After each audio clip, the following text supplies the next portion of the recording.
morning.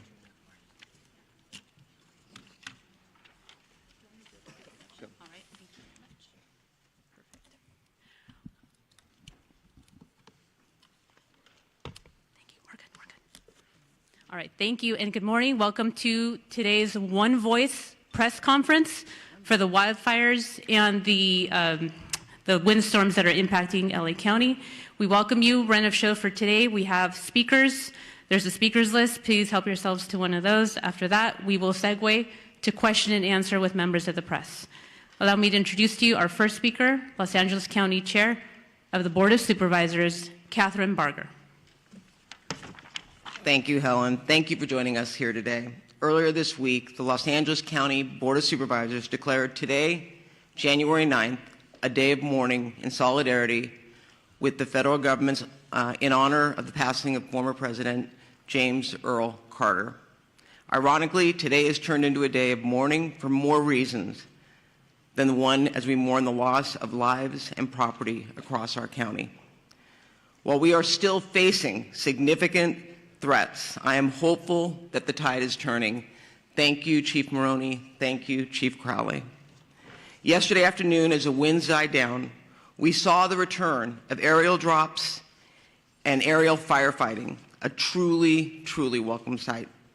First and foremost, I want to assure our residents in Los Angeles County that the City of LA and the county are working hard and working hand in hand to bring every resource available to the table.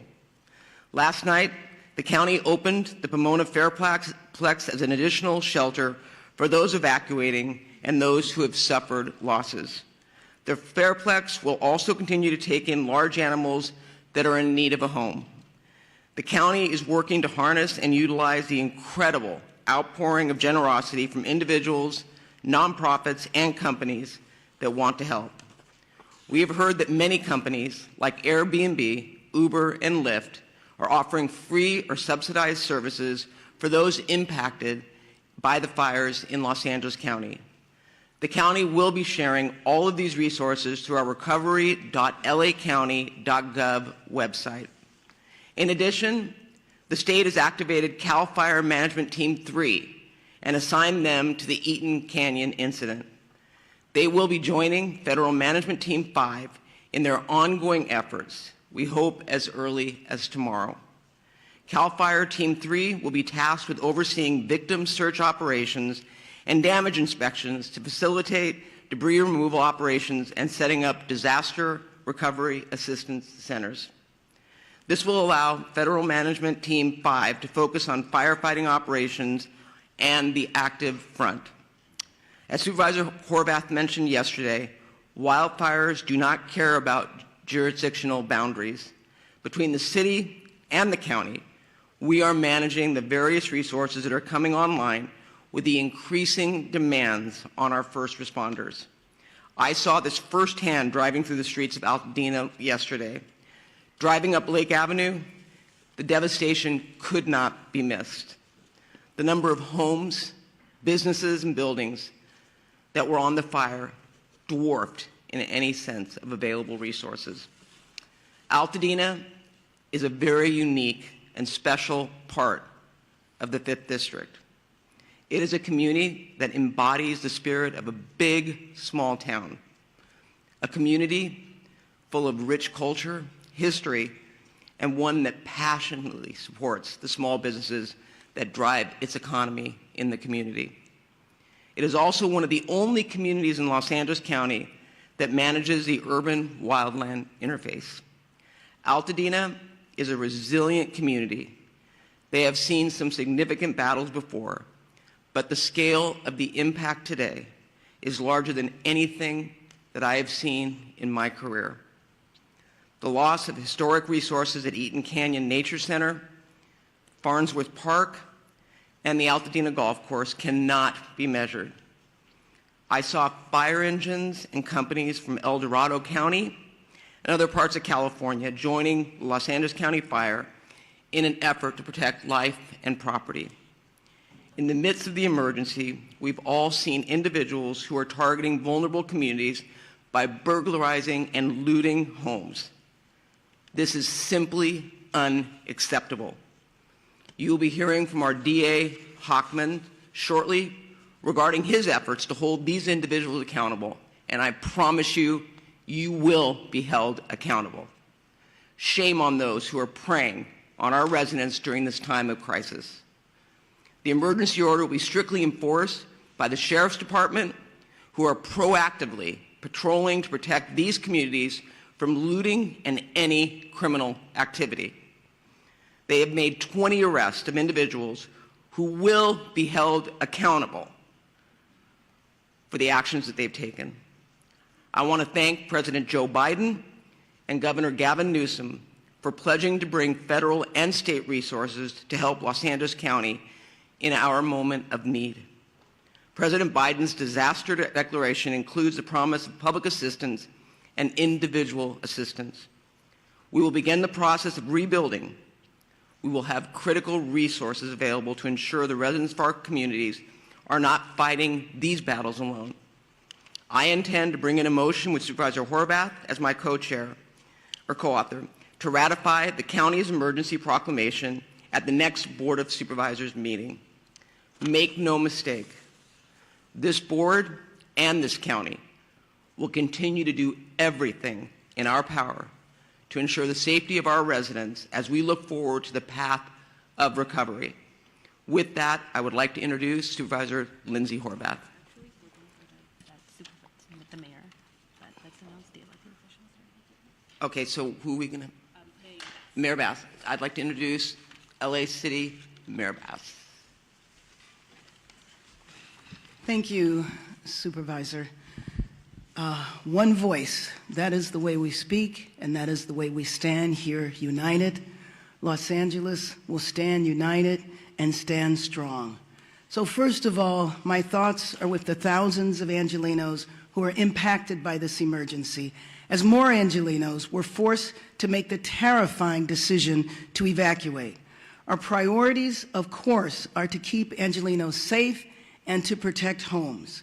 The winds continue to be of a historic nature and a key factor of this firestorm. For much of Tuesday, the unprecedented winds prevented air operations to continue. However, as of yesterday, the winds have allowed for air operations, and that has enabled significant progress against the fires in Hollywood and Studio City last night. And as of 7:30 this morning, evacuation orders in Hollywood have been lifted. Angelenos cooperated. The community stood together. They evacuated, and Angelenos should continue to proceed with caution. Air operations are continuing rapidly in the Palisades, in Sylmar, and across our region. We continue to see our heroes, from our LA firefighters and from personnel, families, neighbors from across the county and the state. We thank you. However, we continue to confront a big one-level firestorm. Historic winds and extensive drought have created a perfect storm that has driven people from their homes and have taken people's homes, and that has taken people's lives. I've been in the fire zones, and you can see how fast and devastating these wind-driven fires are. I know people from all over the nation are asking how they can help. So here are two essential ways. First of all, support the California Community Foundation Wildlife Recovery Fund at calfund.org, and support the Los Angeles Fire Department Foundation at supportlafd.org. And in addition to shelters, Airbnb is offering free temporary housing. Go to 211LA.org for more information. This, as we know, is a regional crisis. So working together is the only way we will get through this. That's why I've been in constant contact with my colleagues at the county, state, and federal level. President Biden, Governor Newsom have assured us of full state and federal support.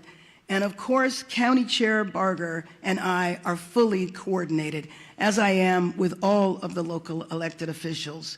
And our fire departments, police departments, utilities, and other critical agencies are coordinated as well. We have pre-deployed, we are executing a strategy, and we are adapting to conditions on the ground in real time. This is absolutely an unprecedented historic firestorm, but we are all hands on deck. We need to continue to cooperate. We need to evacuate when asked to do so. We need to help others, help our neighbors. And first and foremost, we need to stay united. We need to stay strong. A united LA is the way we will recover, is the way we rebuild our communities. And with that, I believe I am introducing Supervisor Lindsay Horvath.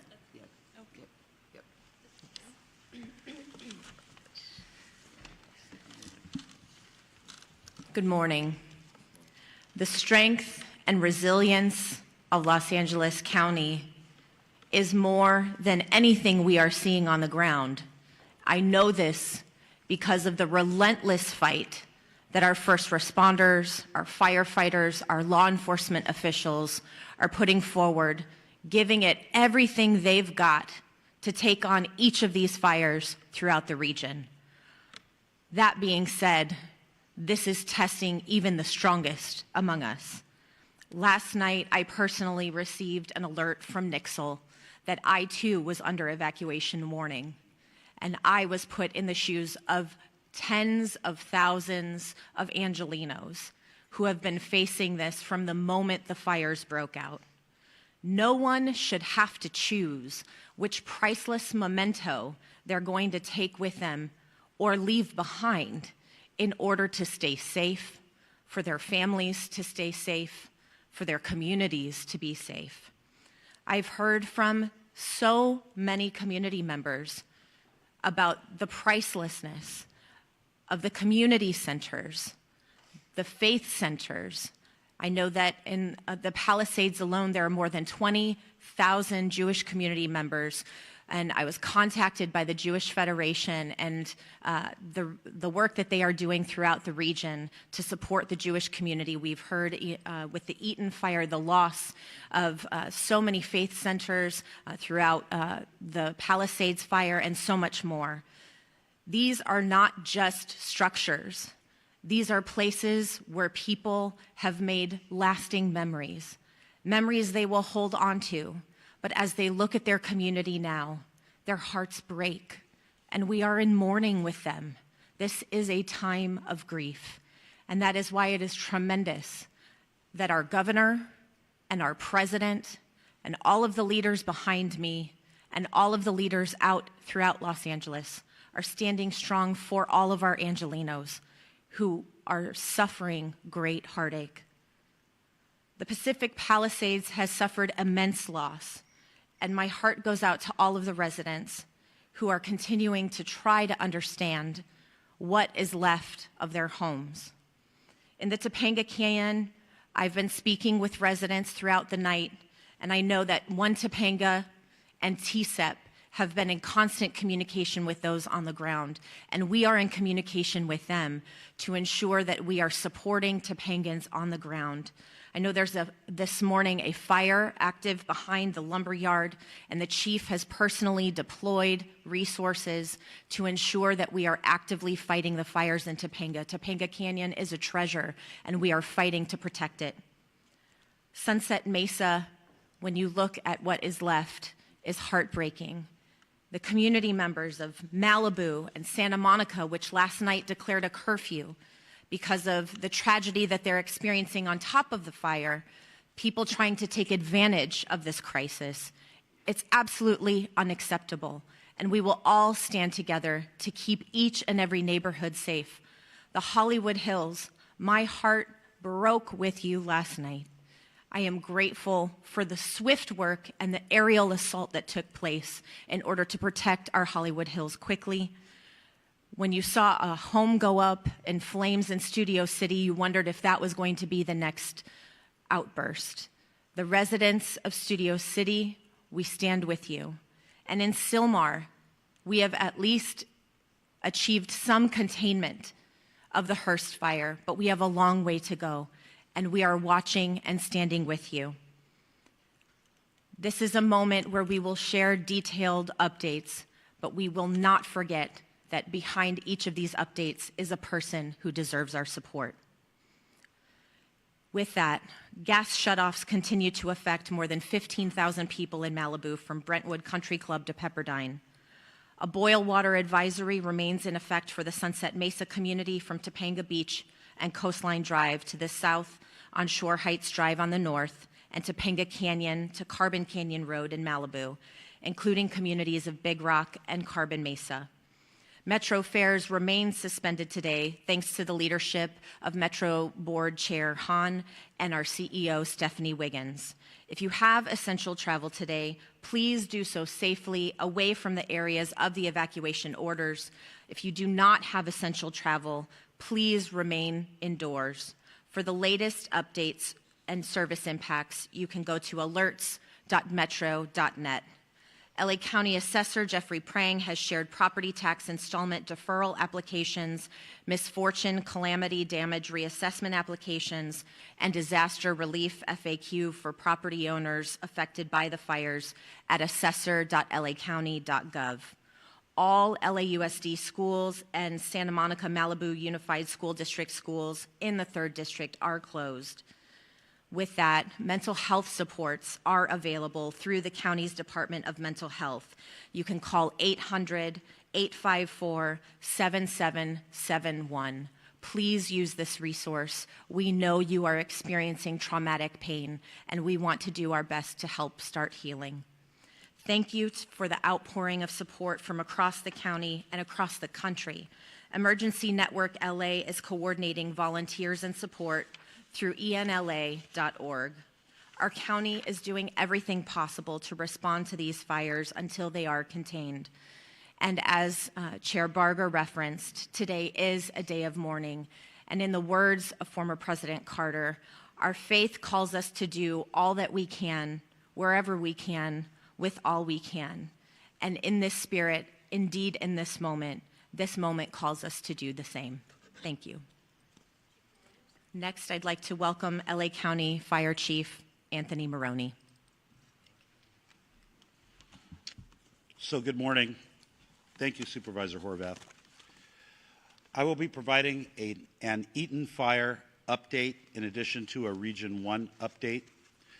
The Eaton Fire remains estimated to be 10,600 acres, and growth has been significantly stopped.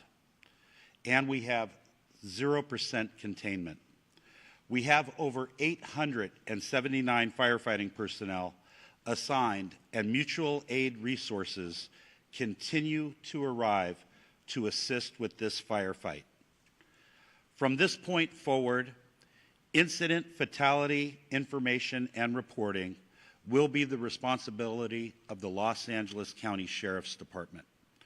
We have several reported injuries and over 1,000 structures damaged and destroyed.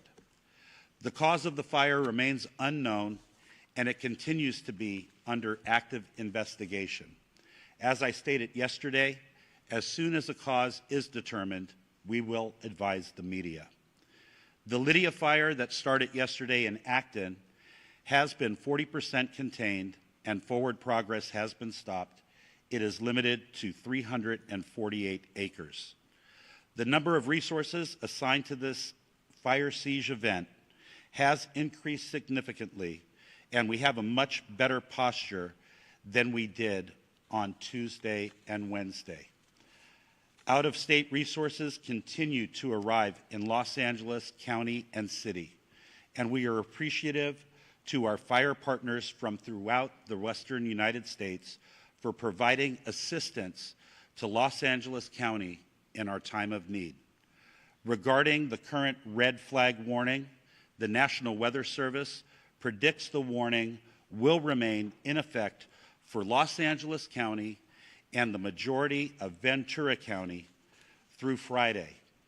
I would like to also acknowledge the presence of Dr. Lori Moore Merrill from the U.S. Fire Administration, who flew out with her team from Washington, D.C.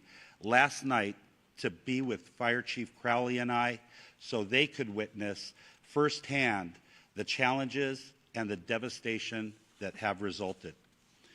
Lastly, I want to acknowledge the tireless efforts of my LA County Fire Department personnel, both on the front lines and those behind the scenes, who continuously place themselves in harm's way to protect residents and property in our great county of Los Angeles.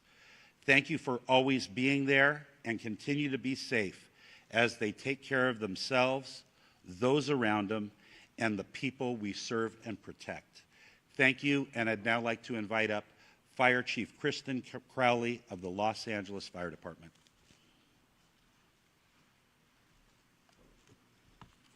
Thank you, Chief Maroney. So good morning. We continue to battle multiple major brush fires in the city of Los Angeles and across the Los Angeles region.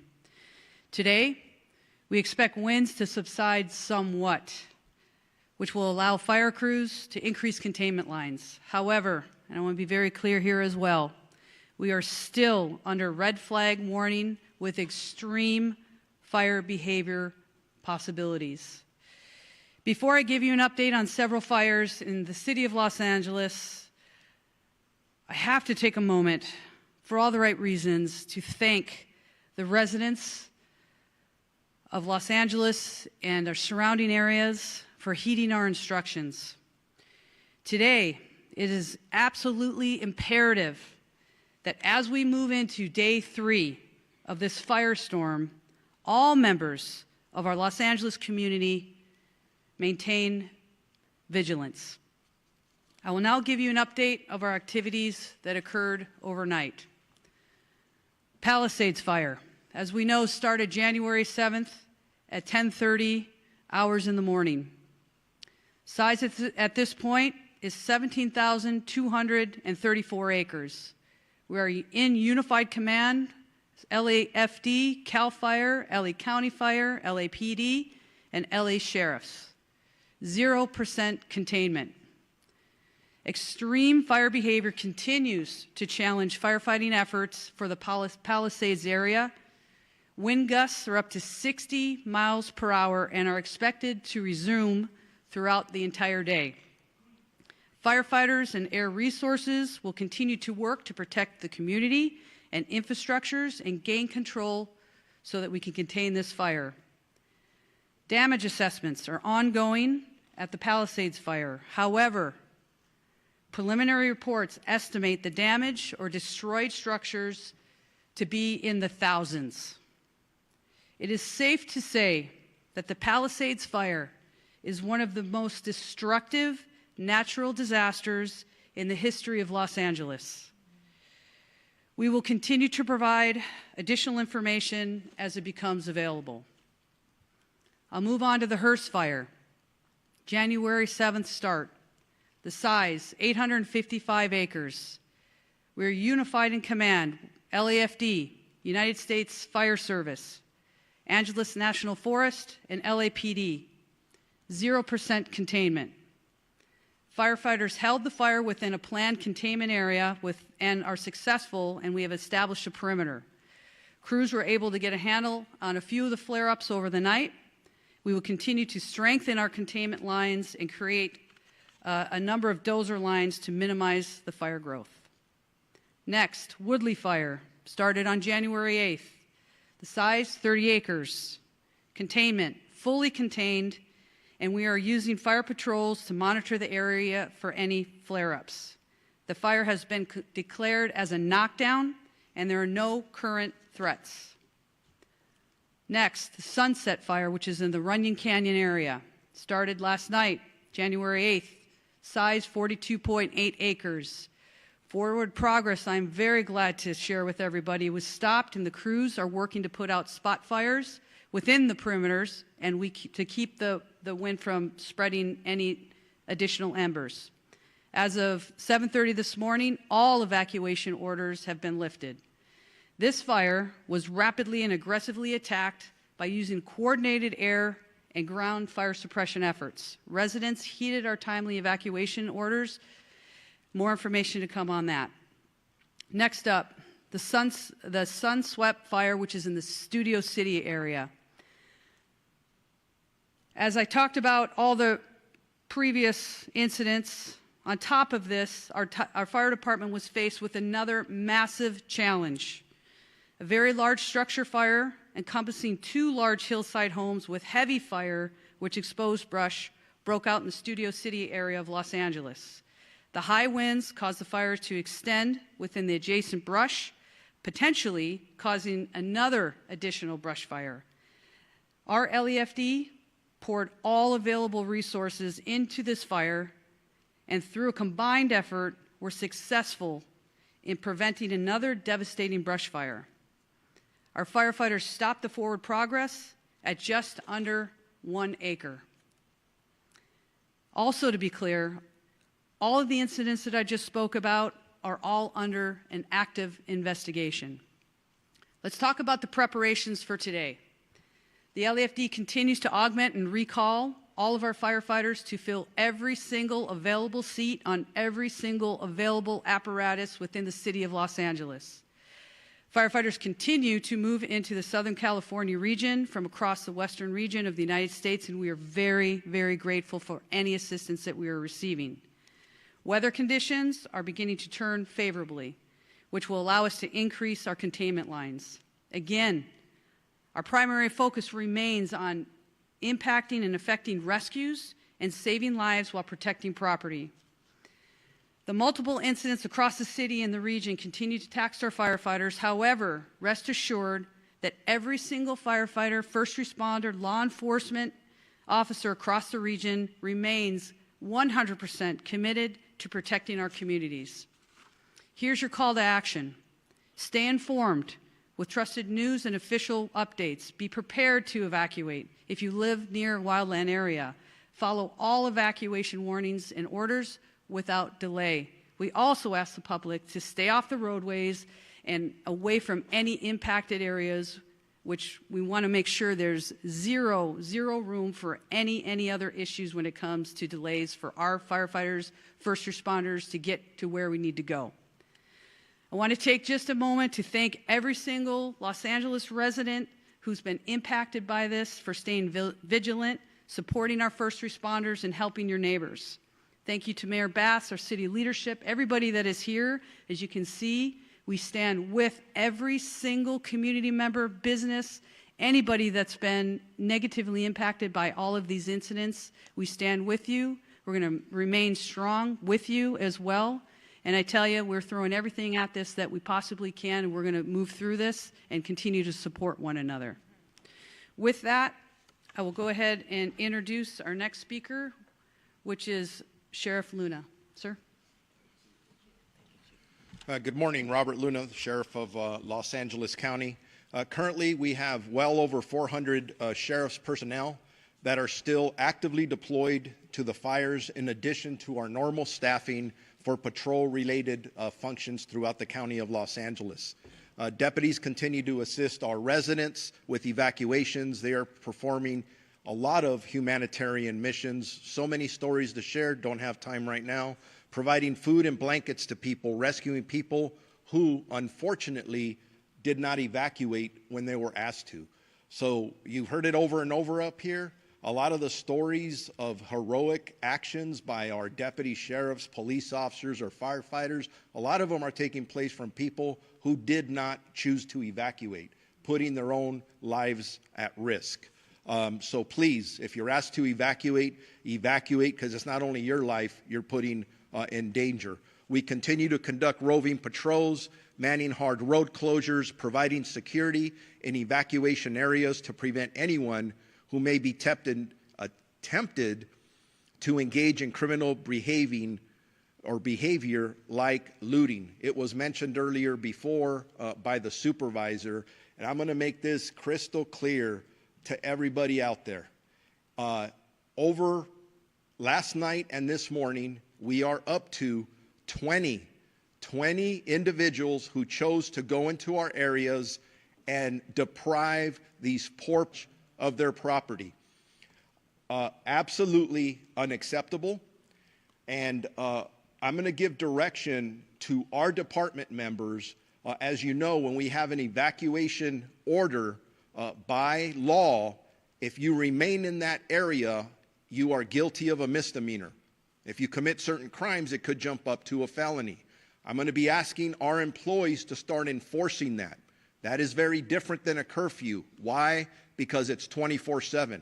I don't have to wait for the sun to go down or the sun to come up. If you are in one of these areas and you do not belong there, you are going to be subject to arrest. I hope that is as clear as I can make it, because our first choice isn't to do enforcement. It's not to make arrests. It's to help people. But if people choose to commit crimes, they're going to be held accountable. And the DA, who is standing next to me, will clarify even that a little bit further. This continues to be a fluid and evolving crisis, and the numbers that we release throughout this incident are going to fluctuate. So anything we say is subject to change. We're getting information from our boots on the ground. It's very chaotic out there because it's still so fluid. So forgive us if we give a number and then we have to modify those numbers. I talked about the 20 arrests that have been made so far. Unfortunately, I do expect that to go up. We're not going to tolerate that kind of activity. We have substantially increased our deployment of deputies at the fixed traffic post and are trying to limit and clear out any unauthorized vehicles or people in these areas. I do want to talk as we are summoning more resources. I have been in contact with the chief of the Office of Emergency Services for the state of California. Obviously, that's done at the direction of Governor Newsom. From the get-go of this, he has offered any and all resources to us in law enforcement, and they're doing the same for fire, but I'll specifically talk about policing. The California National Guard is on standby at our direction, specifically my direction, and we, along with my partner Jim McDonald at the LAPD, are currently in discussions if we are going to need them or how we would deploy them as the hours go on. So stand by for that information as the hours tick on. Chief Maroney mentioned this regarding any death toll information. Yes, we had preliminary numbers yesterday. I got to be honest with you, as I reviewed some of those last night and this morning, I was not satisfied with some of the information that we're getting. And it's not the fault of our people. The people that are working under very difficult conditions are doing their best to do what they need to do. At one point, we'll be able to do a more thorough search of these impacted areas. Some of them look like a bomb was dropped in them, where we will be able to bring in canines and other things to help us hopefully not discover too many fatalities. That's our prayer. But this is a crisis, and we don't know what to expect, but we're ready for everything. So all information, at least on the county side of this equation, we're working with our coroner's office. We'll figure out those numbers. So be patient with us when you ask us about death toll numbers. Right now, frankly, we don't know yet. We eventually will. Evacuations overall for Palisades, Eaton, Hearst, and Lydia fires, the number in both county and city areas, evacuation orders are impacting 179,783 residents. That's nearly 180,000 people in Los Angeles County that are currently under evacuation orders, with another close to 200,000 residents that are under evacuation warnings. I cannot emphasize enough that I urge residents that are asked to evacuate to follow our warnings. I gave some examples earlier. I'm going out through my staff, hey, give me some stories where our deputies are just constantly putting their life on the line, and in every example I'm given is as a result of somebody who chose not to evacuate. I don't want to tell those stories anymore. I don't want to give stories of our first responders being injured, specifically our communities being injured. Please, if you're told to evacuate, evacuate. Two of our sheriff substations are out of power, running on generators. That's both our Altadena and Crescentia Valley stations. They're right in the thick of things. They're engaged in all of the work that I've described. The issues of mutual aid. Will consistently evaluate and reevaluate the needs for more law enforcement personnel. But I can tell you, I'm getting calls from all over this region, from other sheriffs and police chiefs. Everybody wants to help. and that's awesome. That's part of our profession. Very proud to be part of it. The last thing I'll say is, for any specific information regarding evacuation orders or warnings or any road closures, and there's a lot of them, please go to lacounty.gov/emergency. Thank you very much. And with that, I am going to introduce the Chief of the Los Angeles Police Department, Jim McDonough.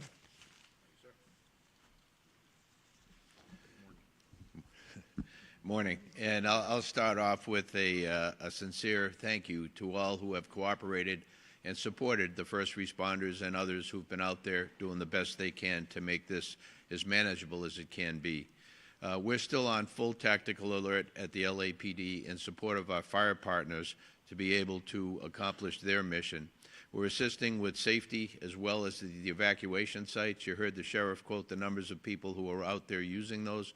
And again, we want to provide every level of safety we can for those involved in that effort. We've been joined by our Port Police and Los Angeles World Airport Police partners as part of the city family in doing the jobs that we're doing as we move forward today. But I want to thank our team. Many of our team and many of the people who are here behind me have left their families in fire areas to come to work to be able to help others. We've had a large number of people who have been evacuated, a large number of people in this group here who either family or friends have lost their own homes and lost everything they own and are dealing with taking care of young families at the same time while they're trying to balance the needs of work with the needs and responsibilities of family. We truly are all in this together, and we have to look at it that way as we move forward. The advice I would give is consistent with what you've heard.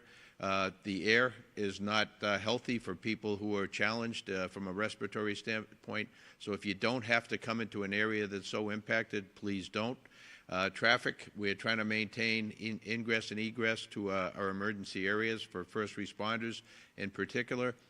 We had, as you heard, people coming in still from other states to be able to help in the fire suppression effort, and we need them to be able to get in and be able to do what they need to do as easily as possible. The evacuations, they will probably still continue as the winds pick up. So we want to be able to do that as effectively as we can. Again, I said thank you for the cooperation, but I asked for additional cooperation should the need arise as we move forward. This is anything but predictable. We're thankful for the wind conditions we have now and the ability for our fire partners to try and make up for lost time. To be able to put containment around several of our burn areas and to be able to move forward on that. But again, I just want to say that you've heard from, and you'll hear in a minute from the DA, but from the sheriff about our crime suppression efforts. For those who want to take advantage of others, we're there. We're going to be there, and we're going to be working to hold you accountable for what you're doing in that regard. But as this runs its course, fatigue will certainly become a significant factor for those who are both directly involved in the operation as well as members of our community. So again, we are very thankful for the people who are doing this on all of our behalf, but we need to stick together. We need to support each other, and this is a thing where morale is a big deal for both the community and all of our folks. So take care of each other out there, and let's do the best we can. Thank you. Now, I mentioned our DA Hockman. It's now my pleasure to introduce the newly elected District Attorney of Los Angeles County, Nathan Hockman.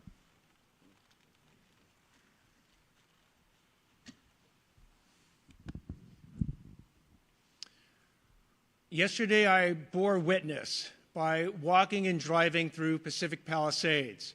I ended up at my sister's house, a house where she and her husband had raised 4 boys, celebrated birthdays, barbecues, and whatnot, and that house has been burned to the ground. And not just her house, but all her neighbors. Up and down each one of the blocks I traveled, those houses no longer exist. They are now basically rubble. And I haven't seen something like that, and I've lived here almost over 60 years. In the entire time I've been here, it looked apocalyptic. Not since the 1990s, when Los Angeles was hit with the fires, the flood, the earthquake, and the riots, have I seen such disaster occur here in our city. But like back then, Los Angeles has true grit, It has resilience. And it will rebuild, and it will rebuild better than ever. But along the way, there might be people out there who want to take advantage of the people who are suffering these tragic losses. These criminals need to hear, as they've heard from the sheriff, as they've heard from Chief McDonald, an unmistakably clear message that if you want to go ahead and loot, if you want to commit burglary, if you want to engage in grand theft, if you want to engage in these internet scams where you're going to take advantage of people who are going to be seeking insurance and government benefits, you will be arrested, you will be prosecuted, and you will be punished to the full extent of the law. And the reason I want to send this warning now is I don't want any mistake later that somehow they thought, oh, it's not a big deal. It's a huge deal. These acts are despicable, and we will prosecute them with maximal punishment. So I want to make sure that message is received loud and clear, because the first responders in this situation have been simply heroic. As I was in Pacific Palisades, I not only saw fire departments from LA County and LA City, I saw Rialto, Poway, Redding, fire engines from across this entire state that have come to our rescue. And thank you. Thank you to all the first responders. When it comes to law enforcement, it's an all-hands-on-deck operation with law enforcement and the DA's office. Again, detectives are putting on uniforms and getting out there on the streets to protect us. We owe them a huge thank you. And from the DA's office, if we do get these cases, please be on notice that we are going to try and deter you from committing the crimes in the first place. But if you do commit these crimes, do not expect anything else than maximal punishment. I'll now introduce LA County Public Works Director, Mark Priscilla.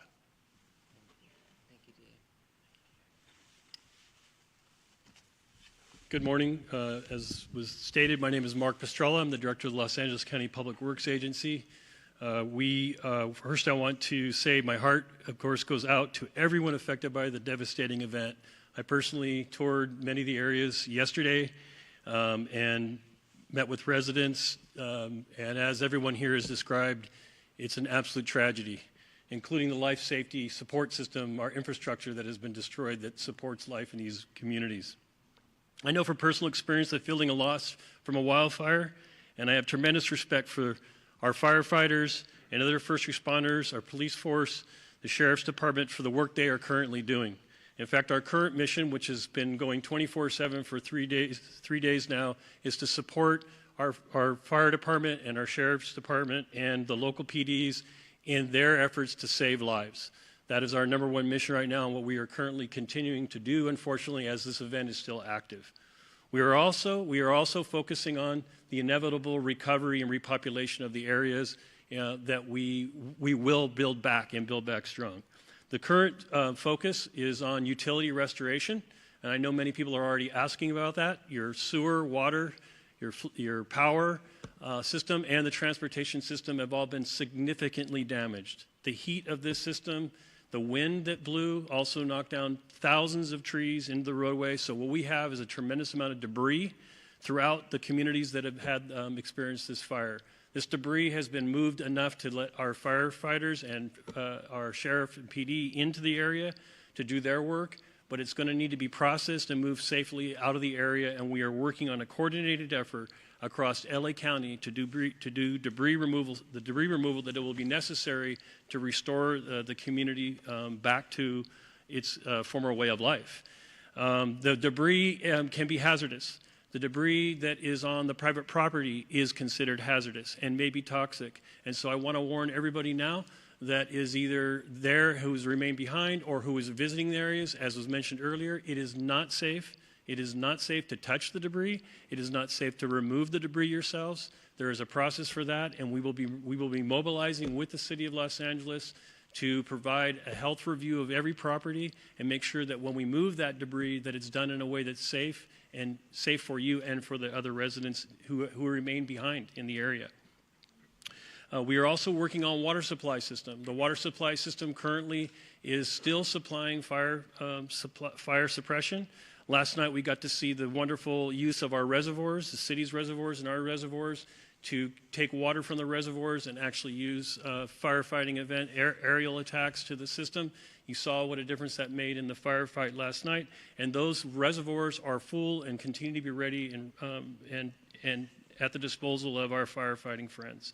The municipal water system continues to suffer poor water quality due to the introduction of ash and debris into our reservoirs and into our filtration systems. So there are specific areas that we are asking for water to be boiled.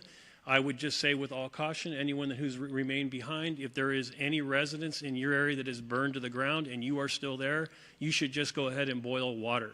We will be actively coming to communities in the next day, within this day or next day, delivering water, delivering domestic water to people who remain in the fire zone area. LA County will be coordinating that effort, not only for the District 29, but also we'll be working with the City of LA to deliver water to residents who've remained behind or who again have partial damage and are maybe staying in their homes. I want to again just mention that a firefight with multiple fire hydrants drawing water from municipal water systems for several hours is just not sustainable. That's why the air support is so important. Our residents in the Sunset Mesa, Topanga Beach area, Coastline Drive on the south to Shore Heights Drive on the north are up in the area. This is a partial damaged area or a threatened area. The Topanga Canyon Road to Carbon Canyon Road Mesa as well is another area that's threatened. So all what I just talked about applies to you residents who are there. Now what can we do? What can the public do? What you should be doing as we sort of still active fire. I will reiterate that it's extremely important to listen to the sheriff and to PD when you are asked to evacuate immediately. Do not hesitate. Do not wait. Your life is not worth it. The systems that you're leaving behind, they are going to be impacted and they cannot be restarted easily. So I know a lot of people are talking about, starting up. If you're thinking about creating your own water and sewer and power system at your home, I want you to be very careful about that. That is not something that a licensed contractor should be doing or our utility folks. Please don't do that. As I said yesterday, if you're leaving your home, I want to make sure that you lock that home, that you close that home up tight, and that you leave access for firefighters by not closing gates or creating a situation where they can't get to your home to fight off fire. The road system is impacted heavily throughout LA County, including city and county areas. There are multiple, in fact, hundreds of stop signals that are currently flashing red. I want to remind everybody that you treat that as a stop sign and you stop for that flashing. And if you come to a barricade, you need to turn around because those streets are closed for the purpose of recovery and not for looky-loos. Please do not argue with the sheriffs that are there or the PD. If the road is closed, there's a good reason for it. It's because it's not safe for you to be in that area. And that safety includes the debris that I was talking about. Trees down, potholes, road systems destroyed. There could be breaks in the roadway that could cause major damage to your vehicle. So I'm asking that you comply with all road closures until further notice. We are available as a 24/7 agency. You can reach our department at 1-800-675-HELP. We do need every citizen. There's something else you can do. If you see something, please tell us about it. Whether it's a gas leak, whether it's a utility line down, if it's a signal that's not malfunctioning, if it's a sewer system leak, any of those things that keep our life safety system going, we need to know about them so we can catalog them and get to them. Please know, and I do need to mention, that all of the utility workers, not just my folks at LA County Public Works, but the folks at the City of Los Angeles, the folks at the Southern California Edison, the gas company, we are all coordinating with each other to restore your systems. And our folks are all working 24/7. There are many heroic stories, like the sheriff and fire have, of our utility folks out in the middle of the night, 24/7, getting those systems back up into place. And I want to thank all of the utility workers who are out there doing their job, who are not going home to family at night. They are actually working 24/7 as well. With that, I want to introduce the CEO and Chief Engineer of the Department of Water Power, Janice Quinones.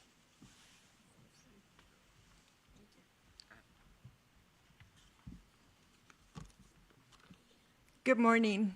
I am Janice Quinones, CEO and Chief Engineer of LIDWP. LADWP crews continue to work around the clock to restore power and support firefighting efforts. On the power front, we have restored about 200,000 customers so far since the windstorm started. And as of this morning, we have approximately 95,000 customers out. We have 118 crews, DWP crews, working around the clock to restore powers as fast and as safe as possible. We're expecting our mutual aid crews coming from PG&E to arrive today and support the restoration efforts. Our restoration times are ranging from 24 to 48 hours. We are prioritizing wires down, so if you see a wire down, please call 911 and we'll send crews immediately to make the area safe. However, if you live in the fire-impacted areas or near those areas, you might experience longer outages, mainly because either our equipment has been compromised due to the fire, we're not able to access the area yet, or we're proactively shutting out the power for the safety of our firefighters and first responders. On the water side, the boil water notice for Palisades on zip code 90272 continues in effect, and it will continue in effect for at least 48 hours. I have water quality engineers taking samples around the system to ensure that the water quality remains a priority for our consumers. We continue to support LAFD and CAL FIRE and water supply issues and firefighting response, including opening our water reservoirs, as mentioned by Mark yesterday. Hollywood Reservoir was a critical asset when we were fighting the Sunset Fire.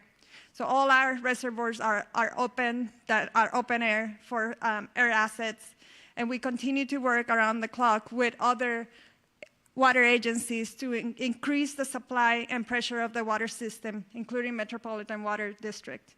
I want to end this by thanking DWP crews and personnel for their commitment and efforts to support the restoration of LA. Thank you. Thank you very much for that. And now, Chair Parker. I also want to, we recognized President Biden and Governor Newsom, but we also have here with us today Congressmember George Whitesides, Congressmember Laura Friedman, Senator Sasha Renee Perez, Assemblymember Celeste Rodriguez, and Malibu Mayor Doug Stewart. Make no mistake, we are all working together, and I want to thank you all for being here. I know our Congress representatives flew in, and we appreciate it, and we are all in this together. With that, we'll take some questions. Thank you, Chair Barger. So just a couple rules of the road. So I'll call on you. When you get called upon, please announce your name and which media outlet you are with, and we'll start right here in the middle. Jonathan Bigliotti with CBS News. For Mayor Bass, please. Mayor, LA County is in a panic state. It began 2 days ago with the Palisades fire. My crew and I arrived shortly after it started, and for several hours we watched as hundreds of homes in a neighborhood burned to the ground. We did not see a single fire engine. We watched as Good Samaritans guided traffic. There was fear and there was a lot of confusion. You were out of the country at the time. Shortly after the fire started, a press release was put out warning of this fire behavior. My question to you is, what explains this lack of preparation and rapid response? Let me just say, first and foremost, my number one focus, and I think the focus of all of us here with one voice, is that we have to protect lives, we have to save lives, and we have to save homes. Rest assured that when rest assured, let me finish. Rest assured, when that is done, when we are safe, when lives have been saved and homes have been saved, we will absolutely do an evaluation to look at what worked, what didn't work, and to correct or to hold accountable any body, department, individual, etc. But my focus right now is on the lives and on the homes. Do you think your leadership was effective while responding to this disaster? I just said what I believe is the most important thing for us to do right now, and that is going to continue to be my focus. Thank you. Thank you. Thank you. Let's go to the middle with the laptop. Before we go on, I want to introduce, because this is an important announcement to be made, the U.S. Forest Service Fire Chief Robert Garcia has an announcement regarding a decision being made on the National Forest. Thank you, Supervisor, and I'll be brief. I just wanted to share that in the overnight hours last night, the U.S. Forest Service, in an effort to reduce calls for service and reduce potential risk for wildfire, we've made a decision until further notice that the Angeles National Forest is closed. And so we'll get some additional information out, press release, that kind of information on the details of that closure, but it's similar to the types of orders that the county and the city have instituted regarding curfews and access and that type of thing. So the Angeles National Forest will be closed till further notice, likely till we get through this current fire weather event. Thank you for that. We'll go in the middle. Name and media outlet, please. Hi, Thomas Fuller from the New York Times. For Chief Luna, I just wanted to follow up on what you said about you weren't satisfied with the information that you were getting on fatalities. It's been widely reported that there were 5 deaths, at least 5 deaths. Do you believe that death toll is not accurate, and do you think it's less than that?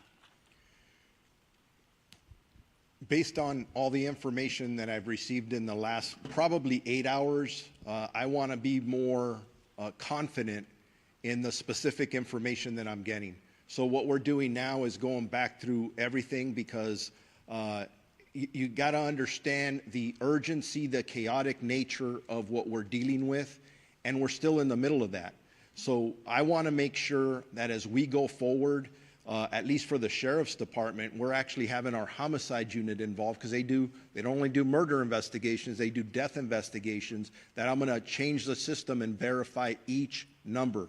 Because I don't care if it's just one, that's somebody's family. That's somebody we love and care for. So I want to make sure that's solid before we start presenting that information.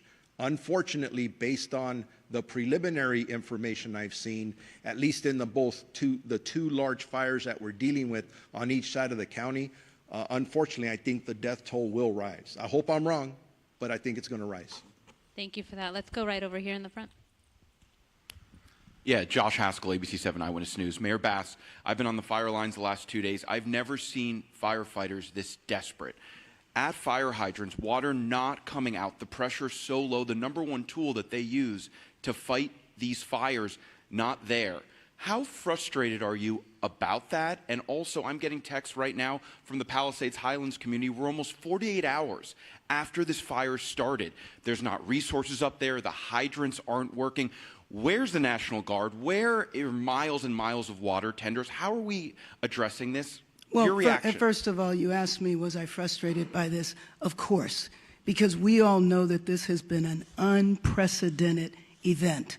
We also know that fire hydrants are not constructed to deal with this type of massive devastation, and that the #1 problem, especially on Wednesday, was the fact that we weren't able to do the air support because of the winds. And so, of course, I am absolutely frustrated by that. I am not sure that is correct, that there are no resources up there, but rest assured, as soon as we are done here, I will follow up on that. But those homes, the first day and a half, there were homes up there that had been protected by the fire. And then I went up there yesterday and there were That had lots been of protected? that it basically had been saved. Obviously, the fire's moving in different directions, but when I went up there yesterday, there were not a lot of resources. We drove around, and then I know that things got worse up there. I'm just wondering, now that we move 48 hours past, how are we addressing these water problems that are continuing, and is it acceptable that they continue? Well, let me just say that the water problems are a little better now because the winds are such that we can go up and have the air support. And you know that that was the reason that the devastation was so bad, the unprecedented wind, the strength of the wind, and the fact that the air support could not go up. And if Chief Crowley wants to talk to this, there have been many fires before where air support is not available, and we depend upon these ground resources and crews. Was there a plan in place for that, and did the resources get here quickly enough? And talk about an update to air support today. Right. So thank you for that question. As we know, and you heard all of the incidents that are occurring at this point. Palisades was the first brush fire that we were attacking at that moment. You talk about specific pre-deploying. We put resources in place, pre-deploying, knowing that the winds were coming. With that, when the fire did light and take off, rapid response. Very dynamic situation. Air to ground resources coordinating. Now with the winds, I don't think we can overstate that enough. There's no excuse in regard to the winds were too much, but the reality is the winds are so dynamic. And at that tipping point, when our resources, air resources were grounded, that changes our strategies and tactics. We called for the world in regard to the number of resources and what we needed, who we needed, immediate need. Every single resource that was available at that moment responded. You talked about 48 hours later, where are we now, right? Again, I already spoke on if we don't have water, we find water, we use water tenders, we draft water. The fire department, first responders, we're going to do everything in our absolute effort to do what we can do with what we've got.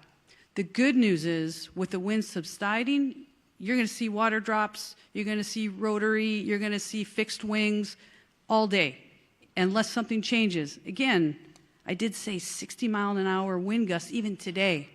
So very, very dynamic situation. With that, also, you said about the other homes, no fire resources there. As winds change, our resources change, we redistribute, we move, and that's the dynamic situation that we are in, even in day 3. That's what I wanted to say about that. We'll Thank go you. right behind. Go ahead. Thank you very much. Madam Mayor, I have another question for you. Bob DeCastro over here from Good Day LA, Fox 11. Another issue, another concern about resources and in particular staffing as well. And we heard from firefighters even on the front lines expressing frustrations about, obviously it's a challenge right now. They're bringing in firefighters from all across the western region, but can you address the criticism now over the budget issue and the slashing, $17 million slashing I think of the if budget? you go back and look at the reductions that were made, there were no reductions that were made that would have impacted the situation that we were dealing with over the last couple of days. And More then there was a firefighters on the little front bit, line would have there not was a helped. little bit of confusion because money was allocated to be distributed later on, which was actually going to support salaries and other parts of the fire department that were distributed a little later. So I think it's most important to understand that we were in tough budgetary times, everybody knew that, but that the impact of our budget really did not impact what we've been going through over the last few days. Again, back to the unprecedented windstorm, when at such ferocity that we haven't seen in years, is the context in which we were dealing with it. Thank you. Thank you. Let's go over here on this side. Did you have your hand up with the blue? Name and media outlet, please. Hi, Grace Tui with the Los Angeles Times. I was hoping Chief Crowley could talk a little bit more about the start of the Palisades fire. We'd heard that, I know we don't know why it started, but we'd heard that it started possibly in a garden in someone's backyard, if you could confirm that. And then how long do we know it took for it to actually reach homes? And I know you said that resources were pre-deployed, but do we know were there actually fire crews in the Palisades when it did start? Right. So I'll start with your second question, and we'll go back. I'll actually start with your first one. As for where the start of the fire was in the Palisades fire, again, currently under active investigation. We have our arson investigators that are out right now as we speak, and they are actively investigating. As soon as we have information, we will share that with all of you. I know there's obviously, for the right reasons, a lot of interest in that. So with that, we'll circle back. When we come to pre-deployment, yes, we had our local fire stations that are assigned, Fire Station 69, Fire Station 23 in the Palisades area. They were fully staffed. Also pre-deployment in those areas, and we can also share the exact locations of where they were, how much we bolstered in regard to resources in the Palisades area. And also, mind you, we pre-deploy in the very high fire hazard severity zones, knowing that those are the communities most at risk during a wind event. So not only did we pre-deploy in the Palisades area, but also in other critical areas within the city. I don't know exactly, but we certainly can get that to you. Thank you. Hi, Dakota Smith with the LA Times. I have a two-part question again for the two fire chiefs. First off, have drones, unauthorized drones, been a problem, and have they hurt firefighting efforts? Secondly, in terms of the LAFD hydrants, was there any scaling back of the inspection of those hydrants in the last year and did that affect the firefighting effort, to Chief Crowley? Sure. Thanks. So as for your first question with the drones, I don't have any information on that, so I can't share anything with you on that. In regard to the hydrants, historically, January is our hydrant testing phase. What I can tell you is we work closely with the Department of Water and Power.